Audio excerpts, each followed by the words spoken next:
नमस्कार दोस्तों, एक बार फिर से पायस आयुर्वेदा पे आपका स्वागत करती हूँ। इस वीडियो में मैं ये बताऊंगी कि आपको ये मेडिसिन जो हम लोग इतनी सारी नेट पे देखते हैं वो आपको कैसे इफेक्ट करती है ना। तो इनका मोड ऑफ एक्शन क्या होता है, और ये मैं ये हमेशा सोचती हूँ कि ये यंग जनरेशन के लिए कभी नहीं होनी चाहिए, और हमेशा जो लोग सेल करते हैं उनको हमेशा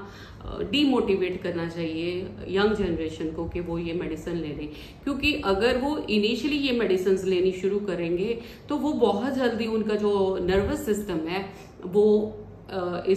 उस पे इसका इफेक्ट होना बंद हो जाएगा। एंड वो जब पूरी ग्रोथ उनकी हो जाएगी उसके बाद फिर कोई भी मेडिसिन उन पे काम नहीं करती। तो ये जितनी भी सिडनाफिल हैं, ये जितनी भी वियाग्रा या कुछ भी मेडिसिन की हम बात करते हैं, तो वो क्या करती हैं, वो करती हैं कि आपकी बॉडी में वो सारा आपके जो जितना नर्वस सिस्टम है, ब्रेन और मेरी बॉडी में जितना मेरा नर्वस सिस्टम है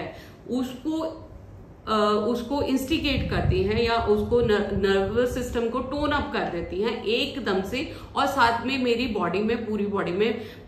मेरा जो ब्लड का प्रेशर है, ब्लड का जो फ्लो है वो इतना इंक्रीज कर देती हैं और उसको सस्टेन करती हैं बहुत देर तक,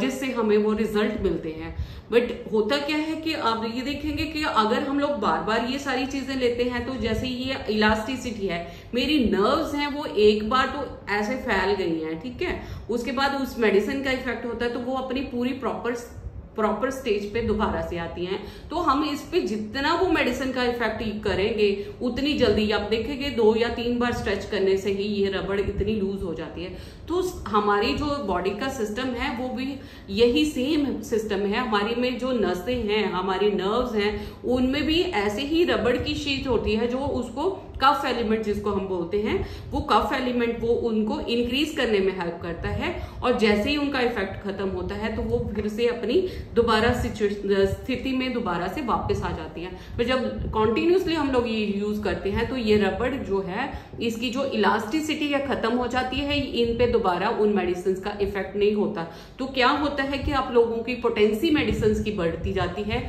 तो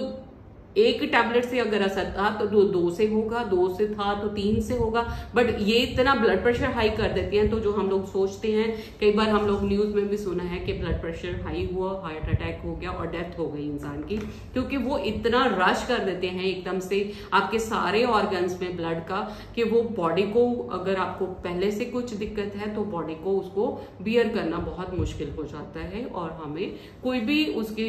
साइड इफेक्ट्स हमें देखने को मिल जाते हैं। उससे ज्यादा बेटर है कि हम यहाँ पे मैं किसी मेडिसिन की वो नहीं करूंगी कि आयुर्वेदिक मेडिसिन, या मैं ये बोलती हूँ कि आपको हमेशा अपने चैनल्स को क्लीन रखना चाहिए। तो चैनल्स को क्लीन रखने के लिए आपको डेली अपने बेली बटन, जिसको हम सेक्रल प्लेक्सिस कहते हैं, जो मेरी आत्मा है, जिससे मेरी इंडिविजुअल आइडेंटिटी शुरू हुई है। जब मैं इस जगत में हम लोग आते हैं, जब हमारा बर्थ होता है, तो वहां पे आपने ऑयल जरूर डालना है। कोई भी ऑयल डालिए, सरसों का तेल नहीं डालना, बस कोई भी ऑयल, आप जैतून का तेल डाल सकते हो, आप एलमंड ऑयल डाल सकते हो, आप तिल का तेल डाल सकते हो, कोई भी तेल डाल सकते हो आप सोलर प्लेक्सिस पे। उसके नीचे फिर आपने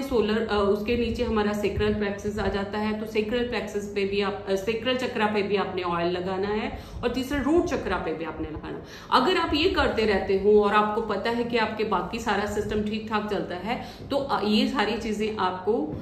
हेल्प करती हैं हमेशा हेल्दी रहने में। हमें यहाँ सिर्फ ये देखना होता है कि कहीं मेरी एनर्जी किसी चक्रा पे तो ब्लॉक नहीं हुई। अगर कोई मेरी एनर्जी, जिन बच्चों को ग्रोथ में दिक्कत आती है, तो उनको ये देखना होता है कि मेरी एनर्जी कहीं सेक्रल चक्रा या मेरा सोलर प्लेक्सिस पे मेरी एनर्जी रुक तो नहीं गई, क्योंकि अगर एनर्जी मेरी वहां रुक जाती है तो नेचुरली वो नीचे तक मेरे जो प्राण वायु की हम बात करते हैं, प्राण शक्ति या ऑक्सीजन की बात करते हैं, तो नेचुरली जो वो प्राण वायु है मेरी पूरी बॉडी में नहीं व्याप्त होगी, तो मेरे को वो इफेक्ट नहीं मिलेंगे। हाँ, अगर आप ये मेडिटेशन और उसके साथ साथ आप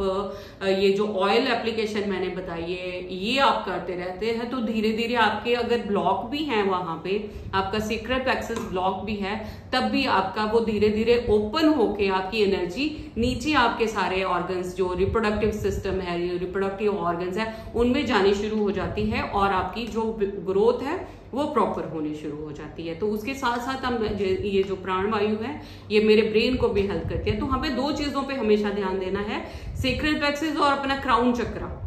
ठीक है, सेक्रल चक्रा और क्राउन चक्रा पे आपको ध्यान देना है, सो दैट क्योंकि दिमाग ने इंस्टिगेट करना है, तभी आपका जाके वहां पे ऑर्गन्स ने अपना काम पूरा करना है। तो इन चीजों का आप ध्यान रखिए और इन दवाइयों से जितना हो सके आप खुद को दूर रखिए और अच्छा खाना खाइए।